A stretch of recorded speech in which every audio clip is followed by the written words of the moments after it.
Shabbat Shalom and greetings to you all. It's always something special when we have a Friday the 13th week. And I don't mean the horror movies, or is that horrible movies? It's different because of the implied meaning of that day. One considered bad luck, of course, but it's more than just an old wives' tale. There's still a lack of buildings with a 13th floor. I worked on one for many years. They have them, but often they call them like something else or they skip a number. So does that mean it's only the name that scares people? Now some point to October 13th, 1307, when Philip of France arrested and killed most of the Knights Templar in order to seize their wealth as the beginning of this being a bad luck day. But others point out that the Code of Hammurabi, the oldest law code we have, omitted a 13th law. And many things have happened on Friday the 13th. At the office where the papers grow, she takes a break, drinks another coffee, and she finds it hard to stay awake. It's just another day. It's just another day. It's not more negative or dangerous than any other.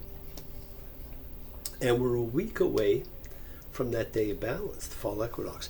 Probably no two dates in the year have greater cosmic significance than the spring and fall equinoxes. These are the days of choice because balance means we get to choose. Which way do we want to go? Forward, backward, to the light, to the dark. And it certainly looks like the world is moving to the dark.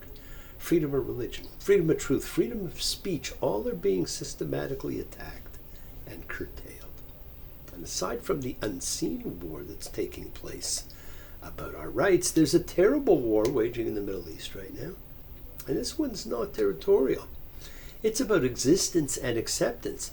There's a war to eliminate the existence of Israel and Judaism. And there's a growing acceptance among the most gullible of society that this is okay. And as in any war, there is a terrible, unfortunate loss of life and suffering among civilians. And who wouldn't be emotionally triggered by that? Unfortunately, too many people are ignoring the fact the war was started by a terror organization with one goal: Israel's destruction.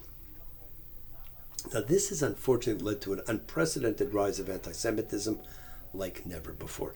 Jews everywhere are now having to fight for their right to exist, to survive. This is becoming a global battle in which words are the greatest enemy, the words of haters, free to spew their hatred, while those with truth are often curtailed and stifled. Society is at a tipping point when decency must stand and protect. And you're going to see in this week's reading that decency is an underlying theme. 3,500 years ago. It's been a subtle cry since the generation of freedom, the wilderness generation that we're reading about, when they left the constraints of Egypt for the freedom we were all promised and which God intended for man. We're also at a time of a very dark anniversary as we are in the grips of 9/11. It's one of those dates like the Kennedy assassination that you remember where you were. These are endings that bring new beginnings. And of course, we're only a little over 2 weeks away from the annual new beginning, Rosh Hashanah, which means head of the year. But we tend to call it New Year's. We say Shana Tova, a phrase that means good year, not Happy New Year. Well, it's not really a New Year's, although the calendar was reset to coincide with it. It really represented the reset of the soul year. Now, there's a phrase that's used during the period between Rosh Hashanah and Yom Kippur, and that phrase, and you're going to hear me say it a lot, is Ketiva Vachatima Tova, which means a good inscription and sealing. On Rosh Hashanah, 3 books are open: the book of the righteous, the book of the evil, and the book of the intermediate in-betweens. 2 are pretty obvious. Your name is inscribed in one of those books, my friends, and you look at that mirror of self, you contemplate your life, your status, your standing, and on Yom Kippur, it is sealed. You have the 10 days before it is sealed to take any steps you need to take to change, to fix, to correct the path you've been on, and in the blink of an eye, you can move mountains. Now, you haven't read about it in the Bible because it's not referred to as Rosh Hashanah in the Torah. Its biblical name is Yom Teruah. a day of blasting, horn blasting, the horn being the shofar. So why is this holiday, with no real name and no real purpose listed, well, all we know is when it is to be held on a specific day. That's all we're told about it. The first day of the 7th month. Why? Well, that's the month of Tishrei, which is the astrological sign of Libra. The months were named, of course, according to the zodiac, the 7th month of the astrological year that begins in Nisan, the sign of Aries, in Hebrew. Libra is Mos Naim, which means scale. In ancient times, the scale was used by putting the objects to be weighed on one side and stones and units of measurement on the other. In ancient Egypt, when you died, your heart was weighed against a feather to determine the good or negative you did. In our modern times, we use digital scales. The visual effect of the traditional scale has been lost because the digital scale doesn't show it. But the idea of the scale is to obtain balance. This is a holiday of horn blowing to call us to attention, to beware, to listen to the voice of God within. And so the month of the scales of balance is so apropos. Rosh Hashanah, this metaphysical action takes place when all of our actions are being weighed, the good deeds and the bad deeds. The scales are examined according to how the scale tips. The decision is made. Who will live? Who will die? Who will be rich? Who will be poor? Liturgy, so wonderfully captured by Leonard Cohen. And who by fire? Who by water? Who in the sunshine? Who in the night time? Who by ordeal, who by common trial. Just a few weeks, we begin those 10 days of self-examination. It is the day when Jews the world over gather, and each takes their individual journey to the judge, just as we gather when we come together, celebrating common belief and faith as a community, a collective showing faith, any and all faith. Love, any and all love, because we are a fellowship, a chavura expressing our nature of kindness, compassion, thoughts, feelings, hopes, dreams, and wishes, because that's what unites us all in this community house of spirit, Beth Ruach, sharing and bringing light, keeping fear at bay. And even though together, we're individual in our approach, each connecting in his or her or their own way. So once again, please do go ahead and invite everybody, physically, digitally, psychically, emotionally, spiritually, any way at all to gather and share.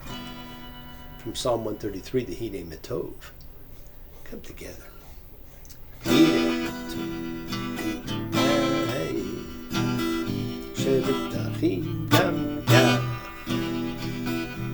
Matov.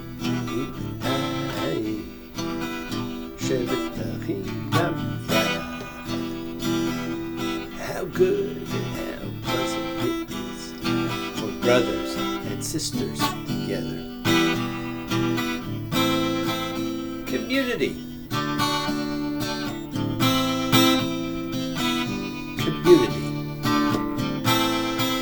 Community.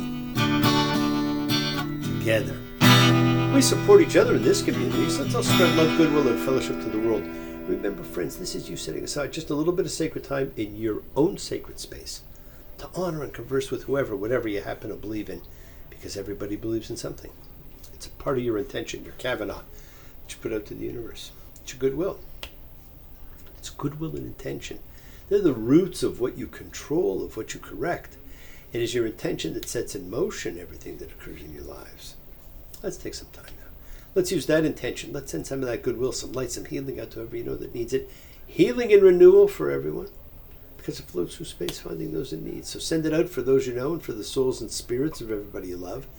Think of whoever that needs healing and renewal and love, or just plain goodwill. Focus on them. Call their names. It's not just for people. It's for pets. It's for the earth. It is the healing of the world, the tikkun olam.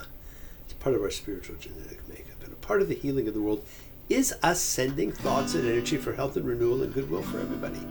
They don't have to be sick, although it is the prayer for the sick. but it's for those in our hearts and our minds. So let's all send energy out for the people in need everywhere, special thoughts and prayers for those in need of assistance. We pray for those who need prayer. We don't have to know them. We don't know the hostages, but we pray for them every week. We want health, recovery, good life for everybody around us. And let's continue to send healing energy for those hostages. Still held, still in prison, still in the pits. And for those who are closer to us. For Snoopy and the Builder. For dear Dave and Amin, AJ, Maria and Paul. For Pammy and Roger, Lucy, Gloria, Inura, Johnny and Fern, Ken and Kathy. For Carlin, Jessica, Leora, Mina. For Gabby, Chaz and John and Maria. For Doria and Connie and Ronnie. For Tally and Maya. For Nina and Danny. For all those who are suffering and in need. Let's not forget to include all the familiars of our lives, all of our sacred animal friends everywhere. For everyone you know. For the whole world. And for the bee. Friends, it is the kindness, the healing wishes, goodwill, and love we all send out. It just circles the world finding those in need. So thank you, each of you, for all you do, for all you care, because the world is a world of spirit, and spirit, my friends, never dies. Me. Shabbat. Avotenu. Makor HaBracha.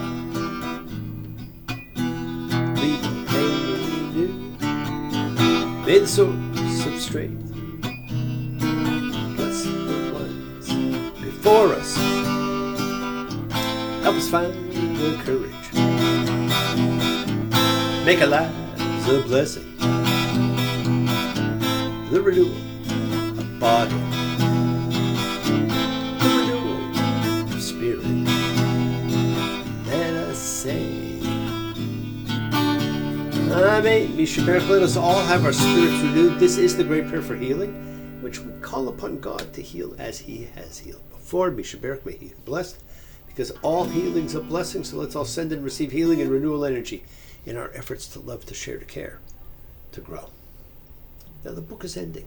The farewell address is winding down as we read tetze, when you go forth. Now, when you look at the myriad of topics covered this week, female captives, rights of firstborn, laws concerning sexual relations, the law of the levirate marriage. Again, you could see how this could very well be a book written by a king as ordered. And like so many of the readings, there are things to note.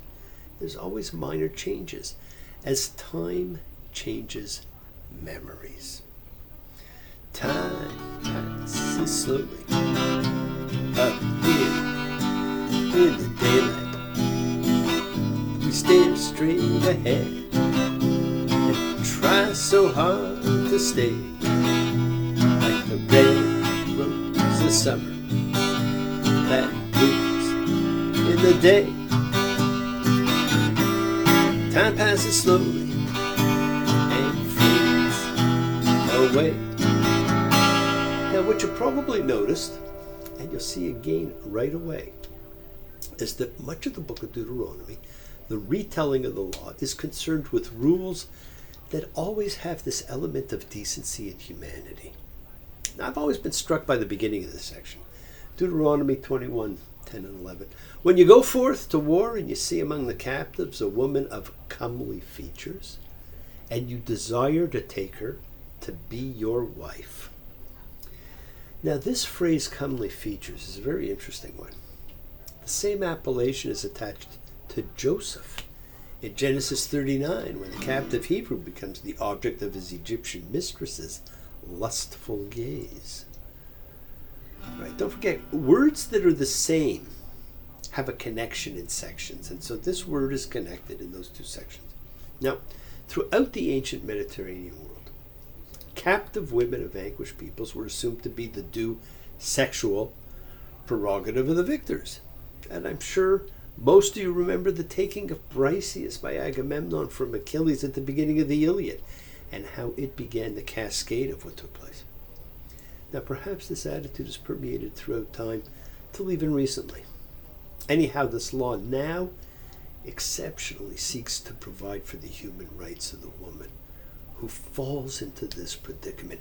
The warrior is in love, He wants her as his wife. That's different. So he can't treat her like a slave to be sold. He can't receive money for her from anyone else.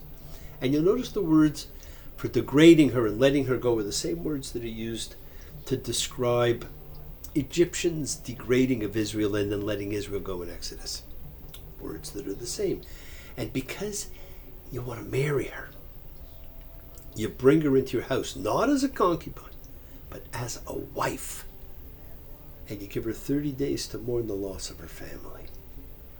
She has to go through the mourning period. There are rules.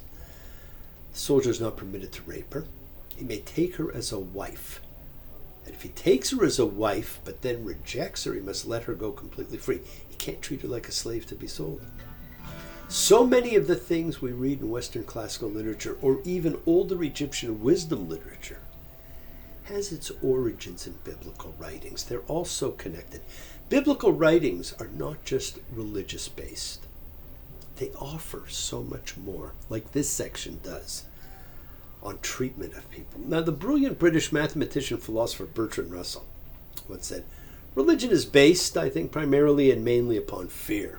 I happen to agree with him. It's partly the terror of the unknown and partly the wish to feel that you have a kind of elder brother who will stand by you in all your troubles and disputes. Fear is the basis of the whole thing. The fear of the mysterious, fear of defeat, fear of death. And yes, so much of religion is based on fear. But you must not let fear rule you, and do not make fear your religion. Look past that in your reading of this great living testament to man's relationship with creation. We keep seeing fear throughout these pages, but we also see rules for life. And more of those rules are based on love, kindness, decency. Israel learns from its experience of enslavement. It not only celebrates its own release, but it learns to have compassion for others as well. All others. Deuteronomy 22:1. You shall not see your brother's ox or his sheep slipping away and ignore them. You shall surely return them to your brother. And if your brother is not close to you, and you do not know who he may be, you shall gather it into your house, and it shall be with you until your brother inquires for it, and you return it to him. You must care for your brother and his property. We are our brother's keeper. We're all brothers.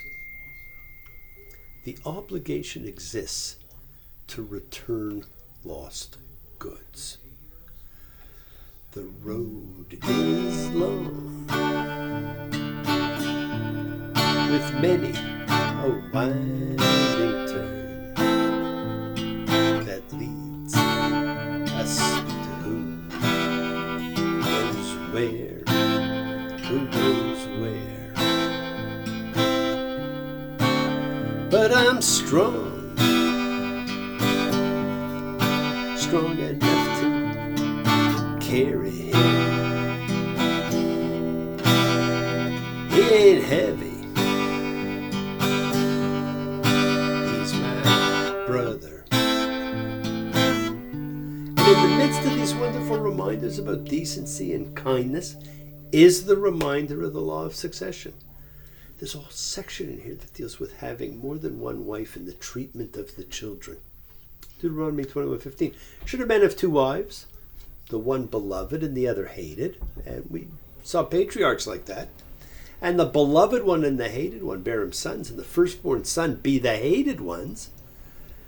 It shall be on the day he grants estate to his sons of what he has. He shall not be able to make the beloved one's son the firstborn over the firstborn son of the hated one. This talks to the maintenance of the laws of inheritance, and the rules in place cannot be changed just because you prefer one to another.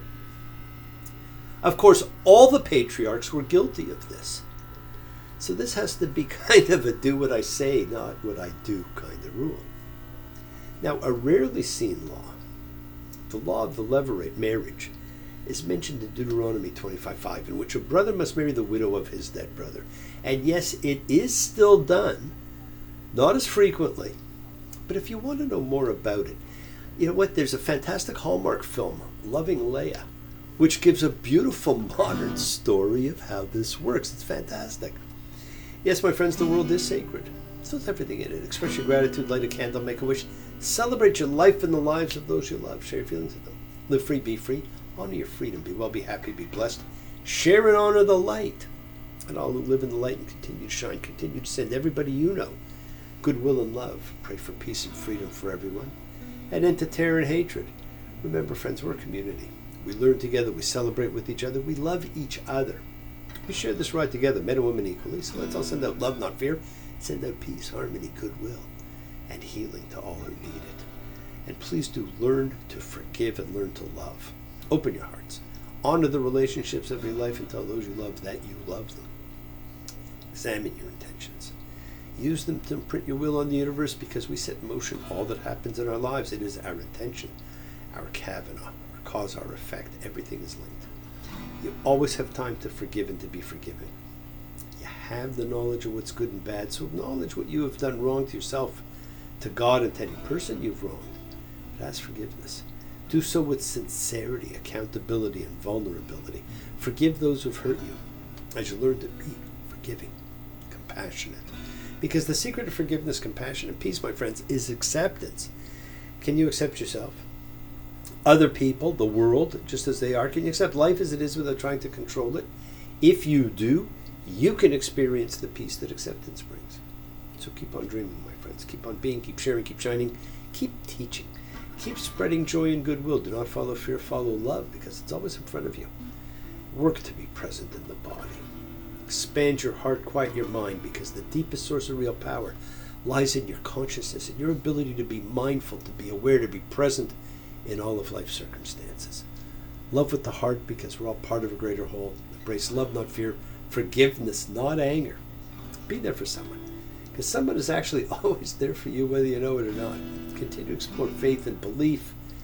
Never accept shame as a natural state, because whatever you feel, others have felt.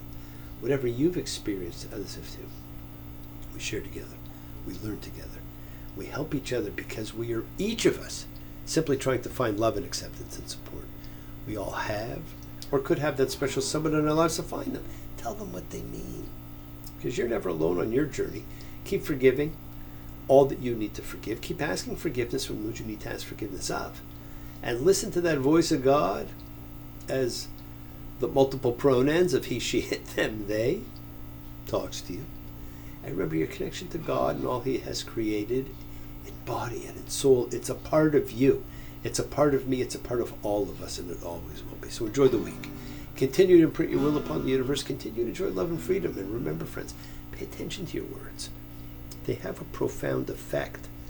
Be there to help others. Not for reward, but for decency. As you get ready to examine yourself, as you make your choice between light and dark, good and bad, and let the sun shine. One more night. The stars are in sight, but tonight I'm as lonesome as can be. Oh, the moon is shining bright, let everything be in sight. But tonight, no light shine on me. Well, thank you for joining me, my friends, and the light will always shine on you. Shabbat Shalom and blessings to you all. Take care.